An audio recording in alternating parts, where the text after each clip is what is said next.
ఎందుకంటే బావని పెళ్లి చేసుకుంటాను ఆశీర్వదించమని నాయనమ్మని అడిగితే నన్ను ఆశీర్వదించలేదు. నేను పరాయిదాన్ని కాబట్టే కదా.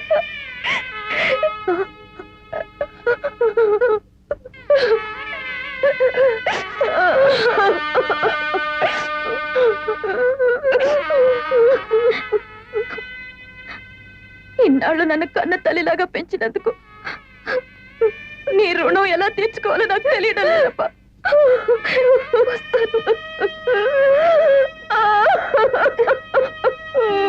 శోభ,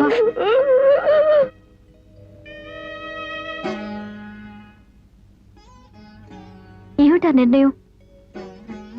నాయనమ్మ నిన్ను ఆశీర్వదించకపోవడానికి కారణం బావ గురించి నీకన్నా ముందు నేను చెప్పాను. అందుకే అమ్మకు జరిగిన అన్యాయమే మనకు కూడా జరగకూడదన్న అయోమయంలో నిన్ను ఆశీర్వదించలేదేమో. అంత మాత్రం చేత నువ్వు కూతురు కాదనుకుంటే నేను కాకపోయిండొచ్చుగా.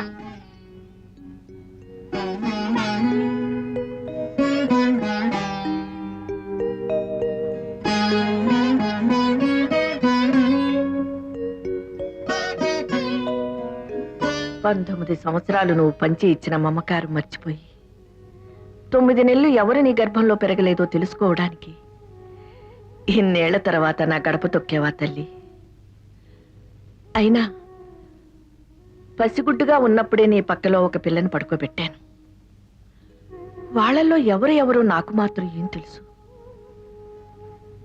ఎవరు సొంత బిడ్డ కాదు అని తెలుసుకోవడానికి నువ్వు నా దగ్గరికి వచ్చావని వాళ్ళకి తెలిస్తే ఆ పసి హృదయాలు ఏమైపోతాయి? ఏం చేయాలో తోచడం లేదత్తయ్య.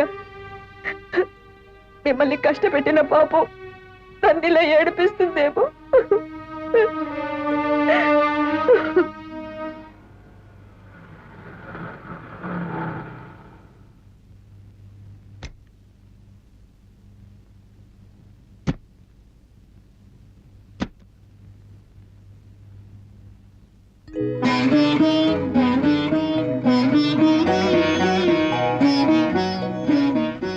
లోపలికి రావచ్చా? రాకూడదు. వస్తానంటే వద్దనడం సంస్కారం కాదు. ఇది సంస్కారాలు ఇల్లు కాదులేమ్మా. సరే, వచ్చిన పని చెప్తాం. మేం జానకి రామయ్య గారి పిల్లలం. మా ఇద్దరికి తండ్రి ఒకరే, తల్లులే వేరు. ఇందులో మీరు మాలో ఎవరికి తల్లి? తెలిస్తే ఏం చేస్తారు? గుండెల్లో లేని ప్రేమని బలవంతంగా గొంతు దాకా తెచ్చుకొని అమ్మా అని పిలుస్తారా? ఇన్నాళ్ళు తల్లికి దూరంగా పెరిగినందుకు విధిని నిందిస్తారా? ఒకటి మాత్రం నిజం, ఎవరికైనా తల్లి అనేది సత్యం, తండ్రి అనేది నమ్మకం. మీ విషయంలో తల్లి అనేది కూడా నమ్మకం అవడం దురదృష్టం. మాకు కావాల్సింది నిజం.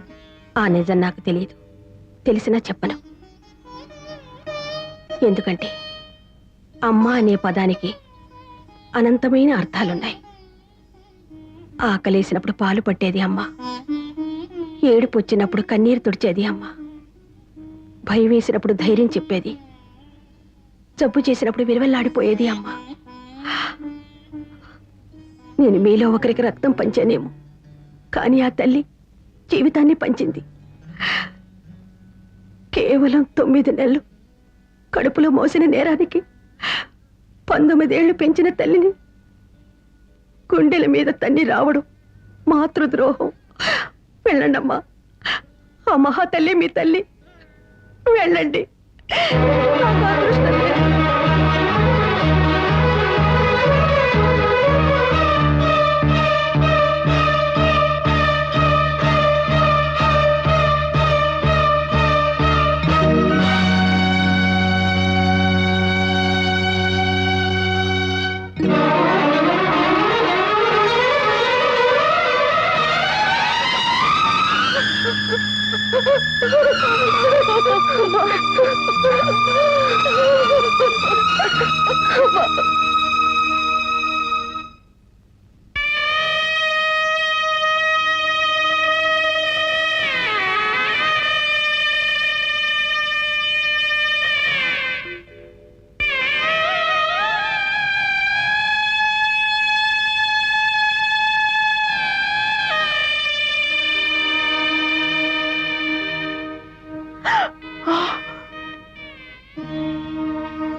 జరిగింది ఏదో జరిగింది. 20 ఏళ్లుగా మిమ్మల్ని క్షోభ పెట్టి నేను నరకాన్ని అనుభవించాను. ఇప్పుడు అదంతా తవ్వుకుని ప్రయోజనం లేదు. నా బ్రతుకులోని దురదృష్టం నా కూతుళ్ళ బ్రతుకులో కూడా జరగకూడదనే నా కోరిక. ఈ సమస్య ఎవరి వల్ల ఎలా వచ్చినా నాకు కావలసింది పరిష్కారం. చెప్పండి, ఏం చేయమంటారు? పిచ్చిదాన్ని, నాకు చెప్పే అర్హత స్వతంత్రమే ఉంటే 20 ఏళ్లుగా నీ ముందు మోగవాడిగా ఉండవలసిన అవసరమే ఉండేది కాదు.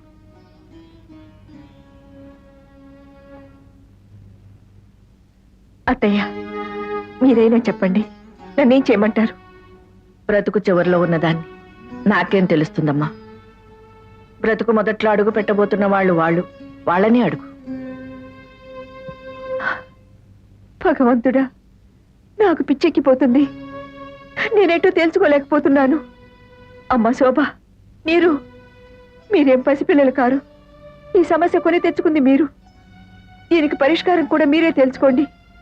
నా వల్ల కాదు, నా వల్ల కాదు.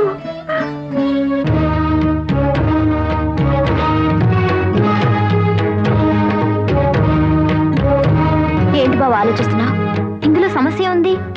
తప్పు చేసింది మేము, ఫలితం కూడా మేమే అనుభవిస్తాం. నీకు శోభ అంటే ఇష్టం అనుకో, చేసుకో. నీకు నీరు మీద ఇష్టం ఉందనుకో, చేసుకో. దాన్ని చేసుకుంటే నేను ఉరేసుకుని చచ్చిపోను. దాన్ని చేసుకుంటే నేనేం విషం మింగి చావను. నాకు కావాల్సింది నీ ఆనందం. నాకు కావాల్సింది నీ సంతోషమే. నీకెవరిష్టమో చెప్పు బావా. మాకెవరైనా ఒక్కటే. చెప్పు బావా, చెప్పు బావా, చెప్పు బావా. బావా చెప్పు, చెప్పు బావా, చెప్పు, చెప్పు బావా. ఎక్కడున్నావు స్వామి?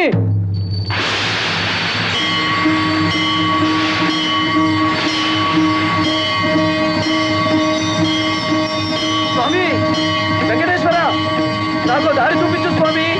రానాయన, నీకోసమే ఎదురు చూస్తున్నాను. నా కోసం ఎదురు చూస్తున్నావా? అవును నాయన, నీకోసమే. నా కోసం నువ్వెదురు చూడటం ఏమిటి స్వామి? నువ్వు దేవుడివి, నేను మామూలు మానవుణ్ణి. వెంకటేశ్వరరావు, ఇద్దరు ఆడవాళ్ల మధ్య ఇరుక్కున్న తర్వాత నరుడైనా నారాయణుడైనా ఒక్కటే నాయన. మాటలు తప్పవు. ఇంతకీ నా సమస్యకి పరిష్కారం ఏమిటి స్వామి? అది చెబుతావనే బాబు నీకోసం ఎదురు చూస్తున్నాను. ఆ? అవును, ఆనాడు భూదేవి శ్రీదేవి అడిగిన ప్రశ్నకి సమాధానం చెప్పలేకే ఇలా రాయిగా మారిపోయాను. నువ్వు ఈ సమస్యకి పరిష్కారం చెప్పగల మేధావివని నిన్ను ఆ ఇంట్లో సృష్టించాను. నీ పేరు వెంకటేశ్వరరావు అని పెట్టించాను. ఇద్దరు ముద్దుల భామల సమస్యను నీ మెడ చుట్టూ చుట్టించాను. అప్పటి నుంచి నువ్వు ఎప్పుడొచ్చి ఈ దుర్భర సమస్యకి పరిష్కారం చెప్తావా అని ఎంతో ఆశగా ఎదురు చూస్తున్నానయ్యా. నా వల్ల కాదు స్వామి. చెప్పు నాయనా. ఇదే వ్యక్తి జవాబు చెప్పలేని ప్రశ్న స్వామి. నన్ను వదిలే స్వామి. వెంకటేశ్వరరావు మళ్ళీ వచ్చారు స్వామి. చిట్టి శ్రీదేవి, చిన్ని భూదేవి నాయన. ఆ ఇద్దరిలో ఎవరో ఒకరిని ఎలుకో. ఇదా స్వామి నువ్వు నాకు చెప్పే సలహా?